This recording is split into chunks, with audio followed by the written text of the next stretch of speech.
இந்த வீடியோவில் ஒரு இன்ட்ரெஸ்டிங்கான ஒரு ஹெர்பை பற்றி தான் பார்க்க போகிறோம். இது வந்துட்டு பார்த்திங்கன்னா கடுக்காய்ன்னு சொல்லுவாங்க. இது நார்மலாக வந்துட்டு நாட்டு மருந்து கடையில் வந்துட்டு இந்த பவுட்ரு வந்துட்டு இருக்கும்.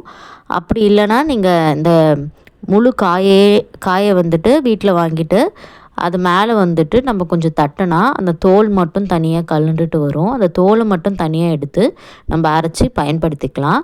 அந்த கொட்டையை வந்துட்டு நம்ம ரிமூவ் பண்ணிவிட்டு, ஏன்னா கொட்டையை வந்துட்டு நம்ம யூஸ் பண்ணக்கூடாது.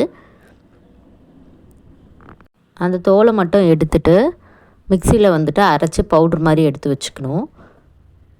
ஸோ இந்த காய் வந்துட்டு பார்த்திங்கன்னா நமக்கு நாட்டு மருந்து கடையிலே இருக்கும். இந்த தோல் மட்டும் நம்ம எடுத்துகிட்டு, இந்த கடுக்காய் தோல் வந்துட்டு இப்படி தான் இருக்கும். அந்த கொட்டையை மட்டும் நம்ம தனியாக எடுத்து தூக்கி போட்டுறணும். அப்புறம் இதை வந்து பார்த்திங்கன்னா நான் இப்போ மிக்சியில் அரைச்சி வச்சுருக்கேன்.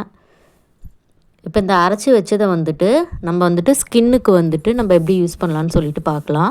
ஸோ உங்களுக்கு வந்து நார்மல் ஸ்கின்னாக இருந்துச்சுன்னா வாட்டர்லேயே மிக்ஸ் பண்ணி அப்ளை பண்ணிவிட்டு ஒரு 10 மினிட்ஸ் கழித்து நம்ம இது வாஷ் பண்ணிடலாம்.